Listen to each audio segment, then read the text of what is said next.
Gardeners generally love trees, but sometimes we have to realise that they can become problematic, and if we remove them, actually it opens up many opportunities. I always think of King Charles at Highgrove. When he bought the house as a prince, one of the reasons he bought it was for that fantastic Lebanon cedar just in front of the house. But it was aged, it was diseased, and his aides were very worried that a limb would fall on one of the royal heirs. So reluctantly he had to take it down, and of course he replaced it. Here I've taken down the 4 big quince trees that I planted over 40 years ago. I loved them, they produced lots of fruit, and they made a lovely sort of uniform field enclosing this courtyard. But they just produced too much shade, they had too much leaf blight, and so I've replaced them with smaller, younger ones. And as a result, the colour has just escalated massively. Rosa, James Austin, it's just done amazingly well. And then you've got that lovely one, Rawbritta, behind. Then you've got Jacques Cartier up the columns. Then I've got Pearl Drift. And they're all flowering their socks off because they've got that extra sunlight. Things like this stiper obviously benefit from the sun. The fennel, the Eremurus, Pinocchio, and the lovely big bungii. So the whole garden has really kicked on from that extra sun, with less moisture being sucked out of the soil by these quite big trees. Because it's a perfect free draining sunny space, I'm starting to plant irises all throughout the gravel. I just pull back the gravel, pop them in the sort of gravelly subsoil, and away they go, and they love it. And this is the time of year, it's sort of the middle to the end of June. I'm just cutting down my irises that have just finished flowering. I'm dividing them, and then I'm cutting the leaves to a fan shape, as I've done with this one over here. I've just popped it in the gravel, I've just cut its leaves down, and that will grow away. And I'm going to put quite a few more irises in this space because I think it's the perfect way for showing off irises. Sometimes you have to be radical. I've just been being very radical in the last few weeks, so I'm going to show you what else I've pulled out. I've been very radical with the drive. I planted the hornbeam hedge down the middle 40 years ago, and it's not even our land, but I agreed it with the farmer. He didn't want anything hawthorn because it would affect his tractors. And then I planted this massive shelter belt behind 40 years ago, over 1,000 trees, because it stops the southwesterlies hitting the house and garden.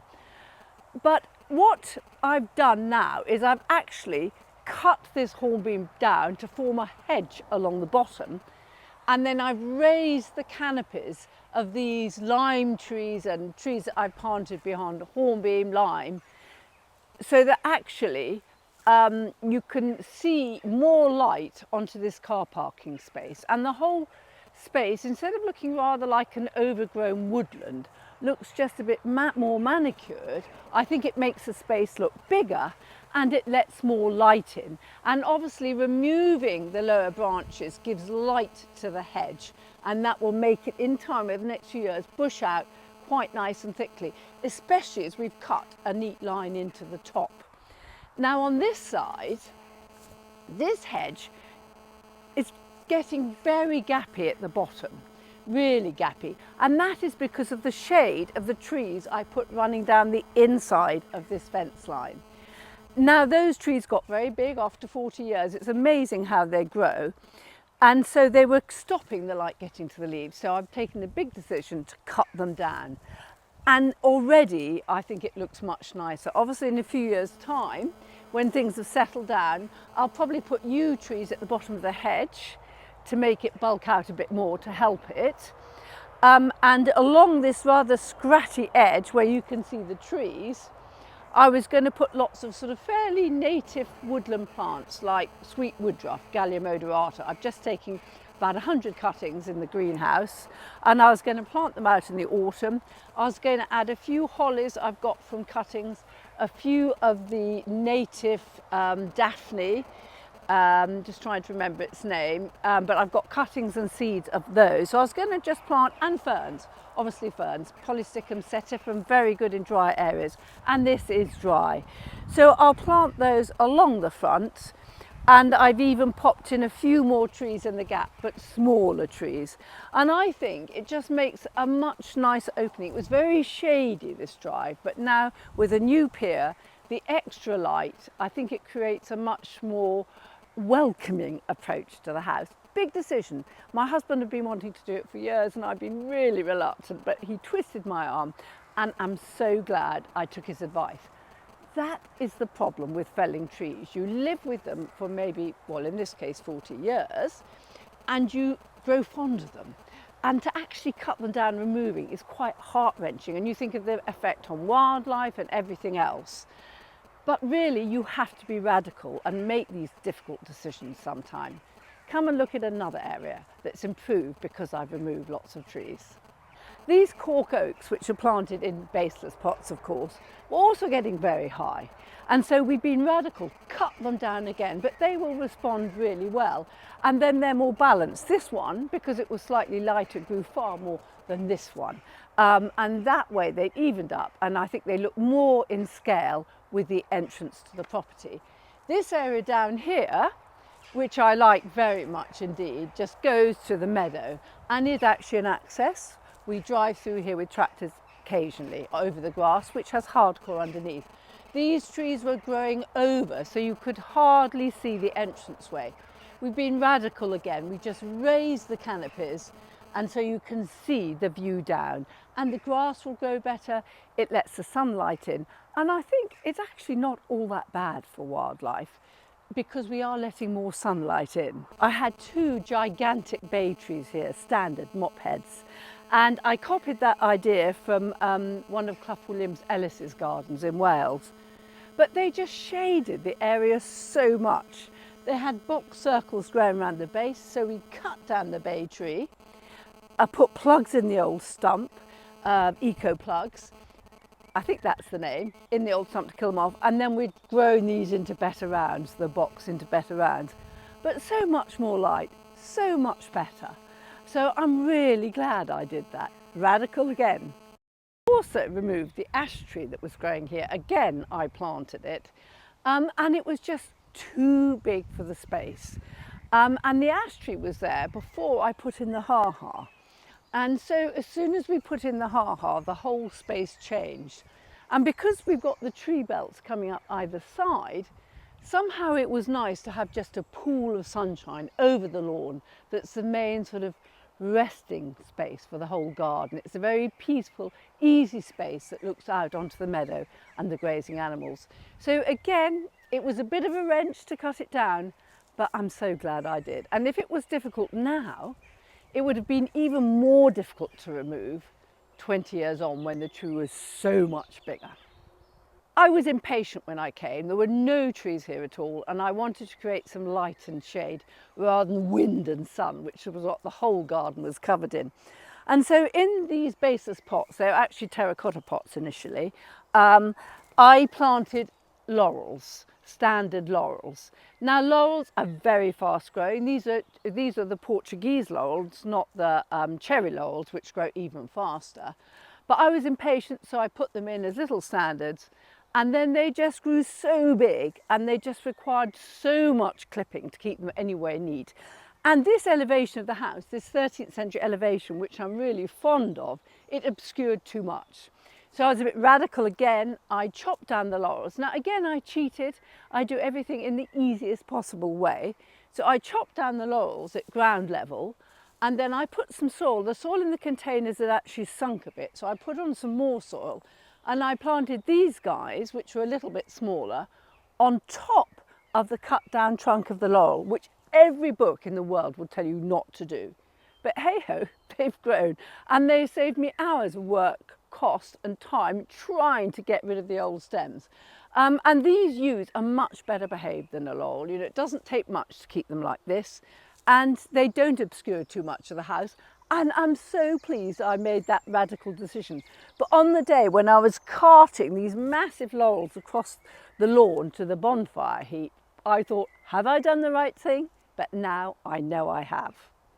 Now in this area, which was basically hazel trees, massive big hazel trees, again I planted probably 35 years ago, and some big willow trees. I was impatient, so I was planting very fast growing species. The whole area was covered in shade. Now, I've been really radical, as you know. I'm sure if you've seen in previous videos, we've cut down all the hazels, we've treated the stumps, and hey ho, the roses, the colour, the insect life has just gone bananas because they really appreciate that extra sun. Come and have a look.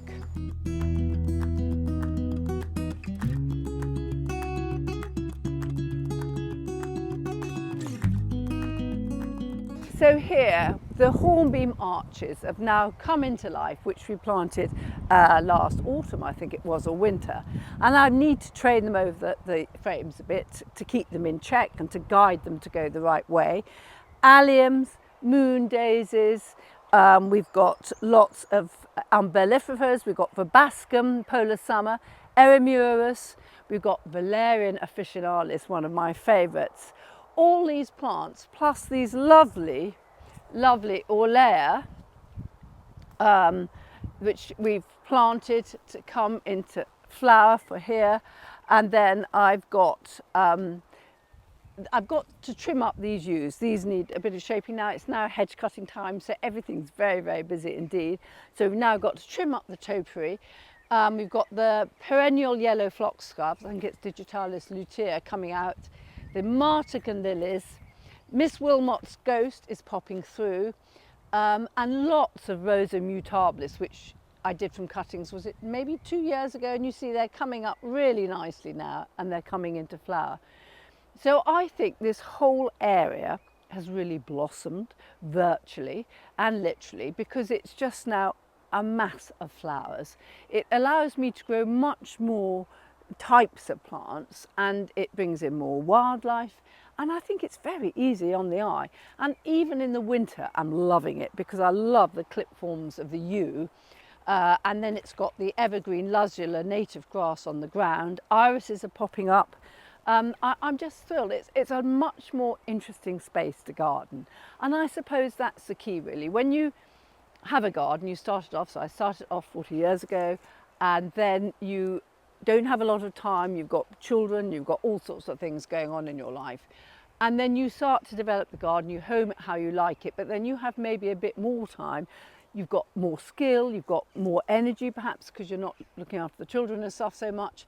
And so it enables you to go on. And I get quite frustrated if I don't have more bits to garden because that is my passion. I like trying things out. And this has given me a whole new window of opportunity to play with. And I'm really enjoying it. So I'm not suggesting you go around removing trees willy-nilly, but I often think it's strange that when people move into a new house and there's a tree that they don't particularly like in the garden and doesn't work with how they're going to treat the space, they always feel really reluctant about removing it, whereas they would change carpets, add on additions to the house without really thinking too hard. I think it's something, the fact that it's growing and it's been there for longer than they have, and you feel it's got a right to be there. And I totally understand that. I always remember on one job, there was a fine row of about 4 Lebanon Caesars in front of this perfect house. And they had TPOs on them, tree preservation orders, which means you cannot remove them without express permission. Now, the thing was, they applied for permission and the local authority said no. And then they realised the trees, the roots were actually affecting the house and they needed to underpin the whole house, which was going to cost hundreds of thousands of pounds. So they went back to the local authority and they said, fine, we'll keep them, but you will have to pay for the underpinning of the house. And then, of course, the local authority said, no, remove the cedars, that's fine. So you have to balance up all the options. And often, when you go and see a little house and it's got a massive, great monkey puzzle in front of it, which someone had planted 80 years ago, and it just looks ridiculous, it's out of scale, it dominates the garden. And I think then it is much better if you actually treat the garden as you want it and remove the monkey puzzle if it really is upsetting your perception of the space. And they look so massively out of scale in many occasions. I think that is the only thing to do, and it's only going to become worse in time as the tree gets bigger. Other things, obviously, if the trees are diseased or they're going to fall on someone, that's a very obvious reason to remove them if they're going to be dangerous to you in some way.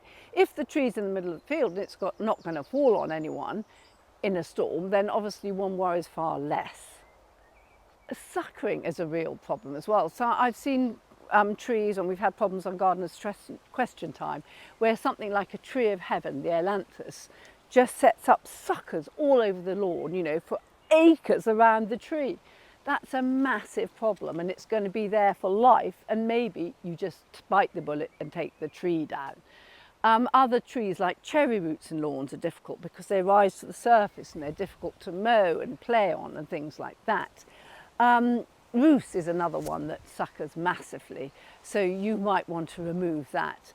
So if it's causing you problems, then just think, do I want to have this problem for the rest of the time I live here, or do I want to deal with it? And then, or maybe you decide you don't want lawn under the tree of the heaven and you just put ground cover, so it doesn't matter so much that suckers are coming up everywhere, but it's still a problem. Christmas trees, there's no end of gardens that I've visited, and subsequent owners have planted the Christmas tree out each year into the garden, and you've got this sort of mad collection of Christmas trees, which Picea abies, which are going to grow massive, far bigger than the house. They might grow to 100 foot, and they've been planted there as wee tiddlers. And then subsequent owners have to think, what am I going to do? Because they don't particularly fit into the native landscape here. They're totally exotic looking. They're not particularly easy to garden with, and they don't fit in the scale of the average house and garden. So it's much better to be radical and remove them. Sometimes people just plant the wrong tree species. I remember a friend of mine, the garden designer, planted a whole of lime trees, bleached lime trees around his car parking area, which meant he just couldn't park there because they attract aphids that then suck the sap out of the tree, they eject it, and then you get this sort of aphid mess all over the leaves, and then you get the black sooty mould. So when you park under it, you get this mass of droppings and drippings on your car, and it's really quite unpleasant. That's just the wrong tree in the wrong place. And probably finally the other reason for removing trees, or maybe lifting canopies or something like that, is when they're near water, because lots of jobs we've done, they've had pools of either natural water like streams or lakes or garden pools, and the trees planted around them have grown so massively that they're excluding the light from the water, and that can make the water very stagnant. You know, too much light, you get too much growth, aquatic growth. Too little, it becomes quite stagnant. And by increasing the light levels, either by removing the trees, raising the canopies, or something like that, or thinning the canopies, then you can allow more light in. Don't forget, if you do thin the canopies or raise the canopies, the problem will come again. It's going to be a regular thing that you'll need to do in subsequent years, because they will grow back and infill. So you also have to bear that in mind. What I love most of all with the treatment of trees and light to the ground below is the method of cattle and sheep grazing in parkland. And I love looking at our trees here, and they just have a browsing line where the cattle reach up, eat their young shoots, and so they cut it off at a very neat level. So you have this lovely look of sort of parkland trees maintained by livestock, which lets light into the grass below, gives the cattle a bit of feed, and I think looks lovely. So it's just worth, if you inherit trees or you're planting trees, just bear in mind that they move over time, and it gets faster and faster as they grow and become bigger, usually, if they're healthy. And so the problem exacerbates itself. So sometimes you just need to be radical. And gardening is all about change, I think. Things change every year in a garden, and things grow more. And you need to keep your eye on it, because when you live with it, it's very easy not to notice what's going on. And then you just live with the consequences, not realising you could do far better.